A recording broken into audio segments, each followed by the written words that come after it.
परमेश्वर को अपना हार्ट दे के अगले 10 साल आपने सोचा कि देखो, एक संसारिक व्यक्ति है ना, एक एक एक बॉडी बिल्डर है, एक धावक है, दौड़ने वाला है, एक ओलंपिक में एक भाला फेंकने वाला है, एक रेसलर है, हाँ, उनको कोई गारंटी नहीं होती कि वो पदक जीतेंगे। होती गारंटी, पर फिर भी वो अपनी पूरी लाइफ उसके लिए लगा देते। मैरिज नहीं करता कोई, ऐसे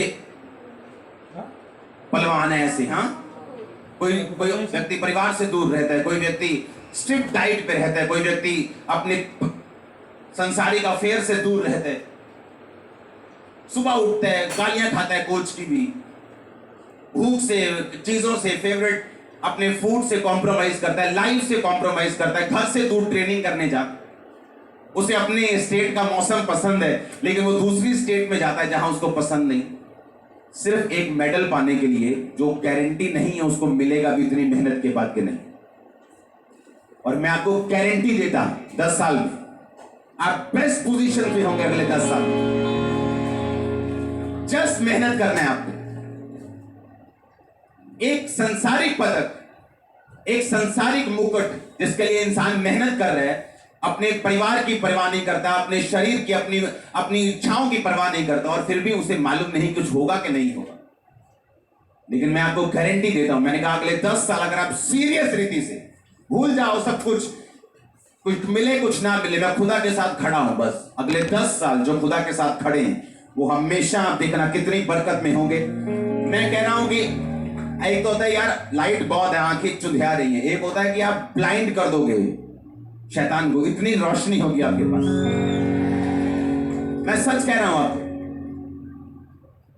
जब मैंने पंजाब के लिए प्रोफेटिक वर्ड दिया था, बैंक्स के लिए सीधे अलग अलग इंटरनेशनल प्रोफेटिक वर्ड को दिया था, लोगों ने तब यकीन नहीं किया, लेकिन जब वो पूरी होती गई day by day, one by one करके, तब लोगों को मालूम हुआ कि जो चीज हम सोच भी नहीं सकते वो परमेश्वर पहले से बताता है।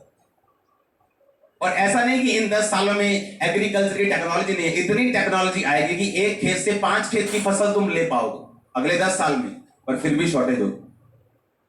क्यों? कोरोना क्यों आया? बड़े तेज लोग लगता था कि ये सुपरमैन है, ये बैटमैन है, ये आएंगे बचाएंगे, सब अपने अपने सुपर पावर्स पे घमंड करते थे। एक छोटा सा छींक वाला कोरोना आया और सबके घुटने लगवा दी। और यही परमेश्वर चाहता था कि इंसान अपनी ताकत पे भरोसा ना रखे, अपनी मेडिकल पे भरोसा ना रखे, अपनी साइंस पर भी ना रखे, वो मुझ पे रखे।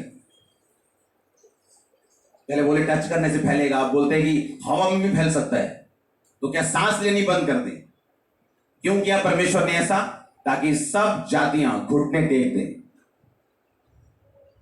तभी लोगों को इतना, खासकर जो सेलिब्रिटी लोग हैं, दूसरे लोग हैं, कितना डिप्रेशन उन्होंने फेस किया। लोगों को कोरोना में समझ आ गई कि लाइफ क्या है। और परमेश्वर ने क्यों ऐसा किया? ताकि सब घुटने लग जाएं। जो कच्चे पक्के क्रिश्चियन थे ना, वो भी पक्के हो गए थे उस दिन। जो प्रेयर नहीं करते उन्होंने प्रेयर करनी शुरू की, फास्टिंग नहीं, फास्टिंग करते थे, परमेश्वर की ओर मुड़ गए। उन्हें मालूम था कि अब कोई हल नहीं। हालेलुया। और यही चीज अगले 10 साल में होगी इस फूड शॉर्टेज के दौरान। ऐसे अनथैंकफुल लोग हैं जो फूड के लिए थैंकफुल नहीं, जो परमेश्वर के थैंकफुल नहीं। परमेश्वर इन चीजों को करेगा आने वाले समय की एक सोच दिखाने के लिए, कि आने वाले समय में जब कलीसिया उठाई जाएगी और जो लोग बच जाएंगे, जब वो तौबा करेंगे तो उन्हें खाना नहीं मिलेगा। उन्हें बताया जाएगा कि अगर यीशु मसीह को मानना है तो राशन नहीं मिलेगा, वो पत्ते खाएंगे, कोई चलाई का साग खाएगा, कोई साइड पे सब्जियां तोड़ के, कोई घास तोड़ के खाएगा, कोई साग तोड़ के खाएगा। इस तरह से लोग गुजारा करेंगे फ्यूचर में। जो लोग यीशु मसीह को मानेंगे उन पर ऐसे सताव आएंगे, लेकिन वो बहुत देर की बात है। परमेश्वर सिर्फ उसकी हमें एक झलक दे रहे हैं। कितने मेरी बात को समझ रहे हैं? ये हर चीज जो आप देख रहे हो अरेंज की गई है परमेश्वर के द्वारा। हर इवेंट, हर एक देश का बड़ा डिसीजन जो आज देश ले रहे हैं, जो लोग ले रहे हैं, आने वाले समय में जो लोग होंगे, जो फूड होगा, धीरे धीरे धीरे धीरे कोई विरोध कर ले, कोई कुछ भी कर ले, आने वाले समय में, सालों में जो फूड होगा वो कुछ ही कंपनियों के पास होगा, कुछ ही बड़े लोगों के पास उसका अधिकार होगा, उनके स्टोर्स में पड़ा होगा। उनके पास पड़ा होगा और वहां से गवर्नमेंट्स उनको कंट्रोल कर पाए। ये होगा, प्रेयर से खत्म नहीं कर सकती। कुछ चीजें ऐसी हैं जो प्रेयर कम कर सकती है, सेव कर सकती है, नुकसान कम कर सकती है, आपको सेव कर सकती है, लेकिन प्रोफेटिक कुछ वर्ड ऐसे हैं जो कैंसिल नहीं हो सकते। ये चीजें किस लिए? ये चीजें इसलिए हैं कि आपको मालूम हो कि हमें परमेश्वर में चलना है। ये सारी चीजें, ये सारे इवेंट जो हो रहे हैं, ये परमेश्वर कर रहा है, इसमें परमेश्वर की मर्जी है। वो अपनी रूहों को बचाना चाहता है। अंत समय चल रहा है, कटनी चल रही। जितना आसानी से आप परमेश्वर को ग्रहण कर रहे हो, जितना आसानी से आप परमेश्वर को मान सकते हो, उसको चल सकते हो, लेकिन फ्यूचर में ऐसा नहीं होगा। जो लोग नहीं मानेंगे और जब कलीसिया उठा ली जाएगी, उसके बाद उनको मुश्किल से परमेश्वर को जान दे के भी ग्रहण करना पड़ेगा। आप ब्लेस्ड लोग हो, आप रूहों को बचा सकते हो राइट नाउ, लोगों को परमेश्वर के बारे में बता सकते हो। आमीन। ऐसा परमेश्वर हमारी लाइफ में करता है, वो ऐसे वर्ड हमें देता है, वो अपना आप हम पे जाहिर करता है। जो मैं कह रहा हूं ना, आने वाले 10 साल, अगर आपने इन 10 सालों में परमेश्वर को पकड़ लिया, पवित्रता, अगले 10 साल में जो शैतान के हथियार होंगे वो भी टॉप लेवल होंगे। अलग व्यभिचार का अलग लेवल आपको दिखेगा। आज अगर 2 लड़के जा रहे हो तो आपको मालूम है कि दोस्त हैं, लेकिन आने वाले 5 साल में आपको मालूम नहीं होगा कि दोस्त हैं कि दोस्त हैं। ये दोस्त हैं कि दोस्त हैं, कि दोस्ती है कि बॉयफ्रेंड जा रहे हैं, ऐसा होगा। खुल के लोग अपना इकरार, ये हूं मैं वो, पाप टॉप पे होगा। शैतान पूरा जोर लगाएगा। शैतान को ये मालूम है उसका अंत टाइम नेड़े, नजदीक। अगर उसके हथियार बढ़ गए तो वो, आप सुनो मेरी बात, मूर्ख होते हैं वो व्यक्ति जो आने वाले सिस्टम को देखकर भी तैयारी नहीं करते। 15 साल पहले, 14 साल पहले ऐसे में बैठा अपनी टीम के साथ, मैं उनको बोल रहा हूं कि आने वाले समय में ऐसा होगा कि हम हमारी चर्च को 50-100 लोग आते थे तब चर्च। मैंने कहा कि ऐसा होगा आने वाले समय में कि हमें बहुत सा राशन इकट्ठा करना पड़ेगा, और कोविड टाइम में वो प्रोफेटिक वर्ड पूरा हो। और ऐसे कई प्रोफेटिक वर्ड हैं जो कभी भी मीडिया में नहीं आए, जो सिर्फ लोगों को बोले गए थे, जो सिर्फ उस समय हर चीज डॉक्यूमेंट्री नहीं बनती थी, हर चीज कैमरे पे नहीं थी। क्योंकि मुझे परमेश्वर विजन दिखाता था कि आसमान से एक ड्रैगन उतर रहा है और उसके बाद लोगों को खाने की शॉर्टेज है, तो मैं उनको बोलता था कि हमें खाना देना पड़ेगा, बहुत हमें खाना रखना पड़ेगा। तकरीबन 10 लाख मील्स, 10 लाख लोगों का खाना हर महीने खामरा चर्च से जाता है। आप लगा लो हिसाब, हर महीने, और वो बढ़ रहा है, कम नहीं हो रहा। अगर मैं आपको राशन के बिल दिखाऊं तो आप हैरान हो जाएंगे। वो राशन के बिल करोड़ों में है, तो कॉन्टिन्यू रोज राशन आता है, एवरीडे, हर ब्रांच यहां पर 24 आवर रहने के लिए, लंगर के लिए सारी व्यवस्था है। जब परमेश्वर आपको बता रहे कि आने वाले समय में क्या होगा, तो फिर क्यों हम तैयारी ना करें? अगर हमारे बच्चे प्रेयर में नहीं, हम क्यों उनकी स्क्रीनिंग नहीं करते? क्यों उनको प्रेयर में नहीं बिठाते? हम क्यों इंतजार करते कि वो पहले बिगड़े और फिर हम उनको सुधारें? क्योंकि ये पढ़ाई कर रहे हैं, ये तो फलानी चीज कर रहे हैं। कुछ भी करो, पढ़ाई करो, आप बिजनेस करो, आप मिनिस्ट्री करो, ये सारी चीजें करो, लेकिन जो प्रेयर टाइम है वो क्यों किसी का खत्म होना चाहिए? राजा दाऊद कहता है, मैं दिन में 7 बार तेरी स्तुति करता हूं। डैनियल प्रधानमंत्री का तकरीबन पद उसके पास था, फिर भी वो दिन में 3 बार परमेश्वर के सामने जाता था। उसको लीगली काम थे, पूरे उसको देश को संभालना था, लेकिन फिर भी वो 3 बार परमेश्वर की प्रेजेंस में जाता था। दाऊद राजा होने के बाद जो दिन में 7 बार उसकी स्तुति करता था, तो कौन है यहाँ पे जो दाऊद राजा से ज्यादा अमीर और ज्यादा बिजी हो सकता है? जिसको पूरा देश संभालना है, वो 7 बार स्तुति कर सकता है, तो आप क्यों नहीं कर सकते? जब हमें मालूम है कि फ्यूचर में शैतान के हथियार बढ़ेंगे और ब्लेसिंग भी बढ़ेगी, सामर्थ भी बढ़ेगी, परमेश्वर के काम भी बढ़ेंगे, तो क्यों ना मैं अब से तैयारी करूं अपने लोगों के लिए, अपने परिवार के लिए, अपने बच्चों के लिए। मेरे परिवार में बच्चा, वो 5 साल का हो, वो 8 साल का हो, उसको रोज फायर प्रेयर करना, रोज बाइबल पढ़ना उसको जरूरी है। ये रूल है मेरे घर का। आप क्यों उसको जवान होने देंगे और बिगाड़ेंगे और उसके बाद सुधारने की कोशिश करेंगे? बाइबल कहती है, अगर तुम बच्चे को बचपन से ही उस मार्ग की शिक्षा दे जिसमें उसको चलना चाहिए, जब वो अपनी जवानी में आएगा उस मार्ग से कभी नहीं हटेगा।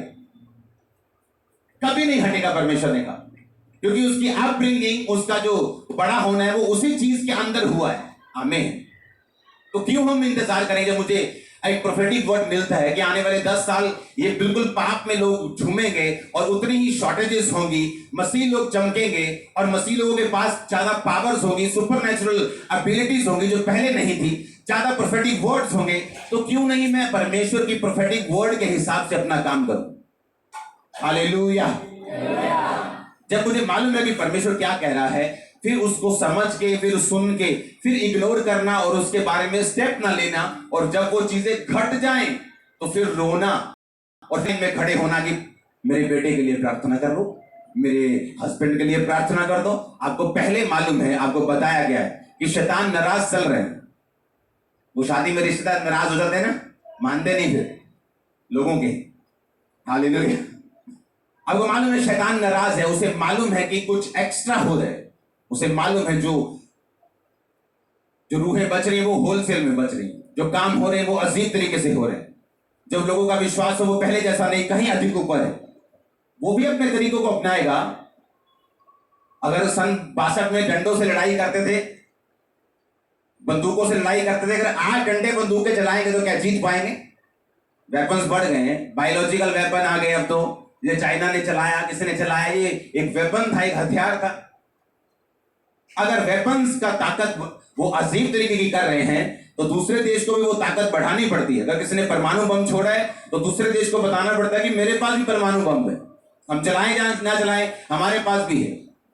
कोरिया कहता है हमारे पास भी है, अमेरिका कहता है हमारे पास भी। और अगर शैतान का हमें मालूम है अगले 10 साल में लोग किस तरह पाप में फंसेंगे, तो हमें यह भी मालूम होना चाहिए कि हमें भी अपने हथियारों को तेज करना है, परमेश्वर की हुजूरी में अधिक जाना है, ज्यादा डेडिकेट होना है परमेश्वर के रास्तों के लिए, उसके कामों के लिए। तो जीत हमारी सुनिश्चित है 100%। अगले 10 साल में आपकी जीत इतनी गारंटेड, इतनी चमकदार, आंखों को मैंने कहा ऐसे नहीं होगा, आप शैतान को ब्लाइंड कर देंगे अपनी ब्लेसिंग से, यीशु मसीह के नाम में। आमीन। ऊंचा जाइए बरकत के चर्च। Hallelujah, hallelujah. मैंने आपको बताया कि हमें लड़ना होगा। आप इसके बारे में वचन सुन रहे हैं पिछले संडे सुबह, पार्ट 1 पार्ट 2। अब आप सुबह सुना, आज सुना। तो जो दूसरा रूल है फाइट करने का वो ये है, जब आप लड़ेंगे तो पूरे दिल से लड़ेंगे। लिख लो, अपने पड़ोसी को बोलो, अगर पेन कॉपी नहीं लेके आए आज, बोलो जब तुम लड़ोगे तो पूरे दिल के साथ, पूरी ताकत के साथ लड़ोगे। आधे दिल के साथ नहीं, हाफ हार्टेड नहीं, कंप्लीट लड़ोगे। आमीन। जब मालूम हो कि रिंग में जो दूसरा मास्टर, दूसरा जो फाइटर है वो बहुत तगड़ा है, एक फाइटर है जो आपसे बहुत नीचे, आप हाफ हार्टेड भी लड़ते हैं, आधा आधा भी लड़ते तो जीत जाते हैं। लेकिन अगर मालूम हो कि सामने वाला भी टक्कर का है तो आपको कई बार पूरा दिल, पूरी जान, पूरी ताकत, पूरा ईमान लगाना पड़ता है उसको हराने के लिए। हालेलुया। तो वही परमेश्वर चाहता है। बाइबल कहती है जब एस्तर को मालूम हुआ कि सारी जाति नष्ट हो जाएगी तो मोर्दके ने कहा एस्तर जा और राजा के सामने जाके अपने यहूदी जाति को बचा। उसने पता क्या किया? उसने कहा मैं जा नहीं सकती, मैं 30 दिन से राजा के पास बुलाई नहीं गई। मैं जो कोई राजा के पास जाए, राजा ऐसे राजदंड बढ़ा के जिसकी इशारा करता है वही राजा के पास जाता है। दूसरा अगर अपनी मर्जी जाने की कोशिश करे तो उसको सिपाही रास्ते में मार देते हैं, राजा का हुक्म है। उसने कहा मैं नहीं जा सकती। उसने कहा, मुर्दके ने जगाया, उसने कहा तुझे फुल हार्ट के साथ लड़ना होगा। एक होता है नहीं नहीं ये जेन्युइन है, मेरे घर में बहुत दुख है, मैं चर्च नहीं जा सकता। नहीं ये जेन्युइन है, देखो मेरा बच्चा बीमार है, मैं प्रार्थना नहीं कर सकता। देखो ये जेन्युइन है, मंदबुद्धि है, मुझे सारा दिन इसका ध्यान रखना है, मैं तो प्रेयर नहीं कर सकती। आपके बहाने जेन्युइन हो सकते हैं, असली हो सकते हैं, लेकिन अगर आपको फतेह पानी है, आपको फुल हार्ट के साथ लड़ना होगा और जीतना होगा। आप मेरी बात समझ रहे कि नहीं? वो लड़ाई हाफ हार्टेड नहीं चलेगी। वो बहानों के साथ भी, चाहे वो जेन्युइन क्यों ना हो, आप उसको जीत नहीं सकते। उसने जेन्युइन बहाना दिया, उसने कहा मैं नहीं जा सकती। यहां का रूल है, वो रूल ये है कि अगर राजा राजदंड बढ़ाएगा तो ही अंदर जा पाएंगे। 30 दिन से मैं राजा के पास नहीं बुलाई गई हूं, अपने आप कोई राजा के पास नहीं जा सकता। उसने कहा अगर तू कुछ नहीं करेगी तो परमेश्वर किसी ना किसी तरीके से अपनी जाति को तो बचा लेगा, पर तू अपने घराने से नाश होगी। जब भी आपको लड़ना है, ये दूसरा रूल है। पिछला रूल मैंने आपको बताया था, पिछले संडे पढ़ लेना, उसको सुन लेना इंटरनेट पे। दूसरा रूल ये है, जब आपने फाइट करनी है, ये सोच के करनी है कि पूरी ताकत, पूरा दिमाग, पूरा दिल, पूरा शरीर, पूरी आत्मा लगाकर आपको लड़ना है और जीत आपकी सुनिश्चित है। जिस तरह सूर्य आना सुनिश्चित है, उस तरह जीत आपकी सुनिश्चित है। आमीन ऊंचा, ये आशीष आपके चर्च। मैंने कहा आमीन ऊंचा, ये आशीष आपके चर्च। Hallelujah, hallelujah. उसने कहा मैं तो जा नहीं सकती।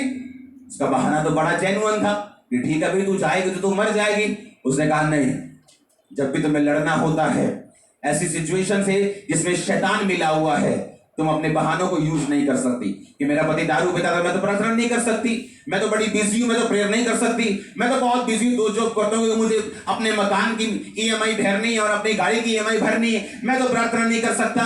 परमेश्वर कोई बहाना नहीं सुनता और ना ही शैतान सुनता है। वो कोई दया नहीं करता जब वो नाश करने पे आता है। वो अच्छे भलों को ज्यादा नाश करता है शैतान। जो चंगे लोग हैं, जो अच्छे लोग हैं, उनको वो ज्यादा पकड़ता है, आपको मालूम, ताकि वो एक एग्जाम्पल ना बन सके, ताकि लोग यही कहते रहे कि देखो अच्छा था इसलिए ये पकड़ा गया, इसलिए फंस गया, इसलिए ये ऐसी हालत में है आज। इसलिए शैतान उन लोगों को पकड़ता है। और परमेश्वर ने कहा तुम्हें फुल हार्ट के साथ लड़ना है, फुल फाइट करनी है और मैं तुम्हारे साथ हूं। संग्राम यहोवा का है, जीत तुम्हारी है। आमीन हो, चाहे बरकत तुम्हारी है। उसने कहा मैं तो जा ही नहीं सकती, मेरा बहाना तो जेन्युइन है। मेरे बच्चे तो नशा करते हैं, मैं घर में अगर आंखें बंद करके प्रेयर करूंगी सिलेंडर बेच देंगे, तो बेचने तो कोई बात नहीं, एक बार बेच लेंगे, लकड़ी जलाओ, काम चलाओ, प्रार्थना करो, वापिस आएगा सिलेंडर और आएगा इलेक्ट्रॉनिक, उसके बाद फिर बड़े वाला आएगा। आमीन। प्रॉब्लम यह है जब हम करते हैं कि हमें लड़ना है, हमें ऐसा लगता है कि सब सिचुएशन सही हो जाए तब हम लड़ेंगे। वो लड़ाई नहीं। जो कुछ परमेश्वर ने अपने पास आपके लिए रखा है, आपको फाइट करके उससे लेना है। वो फाइट अपने सर्कमस्टेंसेस से, वो शैतान से और परमेश्वर से भी। Hallelujah, hallelujah. तो हाफ हार्टेड होकर आप नहीं जीत सकते। आपको सारे बहानों को साइड पे रखना है, सारे जेन्युइन बहानों को भी साइड पे रखना है और आपको मालूम होगा कि वचन सच्चा है। आमीन। वो रियल है। हमारी फीलिंग्स बदल सकती हैं। आज किसी को लगता है कि परमेश्वर असली नहीं है, उसकी फीलिंग है, वो बदल सकती है कल को जब वो परमेश्वर के काम देखता है। आज उसकी फीलिंग है कुछ भी, लेकिन कल उसकी फीलिंग बदल सकती है। लेकिन वचन कभी नहीं चेंज होता, वो एक सा है, वो ताया हुआ है, वो सिद्ध हो चुका है, वो एक सा है। परमेश्वर भला है तो है, सिचुएशन क्या है कोई मायने नहीं करता। वो चंगा करने वाला है तो है, बीमारी है ये मायने नहीं रखती। वो चेंज हो सकती है लेकिन परमेश्वर चेंज नहीं हो सकता। हमें अपना ध्यान अगले 10 साल उसके वर्ड के ऊपर मनन करते हुए, सिर्फ बाइबल पढ़ते वक्त बाइबल नहीं पढ़नी, बाइबल पढ़ते वक्त उसको पढ़ना है और जब चलना है तो उसको याद रखना है, जब अपने काम पे जाना है उसको वचनों को याद रखना है। परमेश्वर की प्रेजेंस को अपने साथ लेके चलना होगा, उससे बात करनी होगी, उसकी अगुवाई मांगनी होगी। आपके पास घर लेने का पैसा है, आप घर देखते हैं, आप डीलर को फोन करते हैं, आप घर लेते हैं। आने वाले समय में ऐसा नहीं होगा। आपके पास पैसा है फिर भी आप प्रेयर करेंगे घर लेने के, आप प्रभु को सामने रखें। इस तरह से आप परमेश्वर पे अपनी निर्भरता को दिखाएंगे और परमेश्वर आपको बेस्ट चीजों में लेके जाएंगे। जहां आपके लिए बेस्ट होगा वहीं वो आपकी अगुवाई करेंगे। एक कॉलोनी में 10 घर हो सकते हैं, लेकिन जो घर आप बिना प्रेयर के लेंगे शायद वही वाला चोने वाला हो और बाकी 9 सही हो। आप बोलेंगे मेरे पास पैसा था लेकिन तभी मैं सही चीज नहीं ले पाया क्योंकि फेवर नहीं था। जब फेवर आप पे आएगा आप उस कॉलोनी का बेस्ट घर लेंगे, जिसका रेट सबसे अधिक बढ़ेगा फ्यूचर में आप वो लेंगे, जो सबसे बेस्ट बना होगा आप वो लेंगे। इसे फेवर कहते हैं। इसीलिए मैंने कहा परमेश्वर को अगले सालों में आज से आप फ्रंट पे रख के चलें। हर चीज के लिए आप प्रार्थना करेंगे, आप काम परमेश्वर के ऊपर रखेंगे, परमेश्वर पे निर्भर रहेंगे। आमीन। अपने पड़ोसी को बोले इस मसीही जीवन में लड़ाई को तो आज से तो पूरे दिल के साथ पूरी ताकत के साथ बिना बहाने से लड़ेगा और परमेश्वर तुझे जिताएंगे। आमीन। ऊंचा इस प्रोफेटिक वर्ड के बाद तो ये आशीष आपकी है। यहोशू की पुस्तक उसका 2 बाब उसकी 2 आयत से लेके 21 आयत ये आपके घर के असाइनमेंट है जो आप पढ़ेंगे। इसमें जिक्र है, मैं 2 आयत को पढ़ूंगा। तब किसी ने यरीहो के राजा से कहा, आज की रात का ये इजरायली हमारे देश का भेद लेने के लिए यहां आए। आमीन। किसने भेजा उनको? यहोशू ने। क्या भेद लेने के लिए? उस देश का भेद लेने के लिए जिसको वो जीतना चाहते थे भेजा। बाइबल कहती है वो रहाब नामक एक औरत के घर में गए और राजा को किसी ने बताया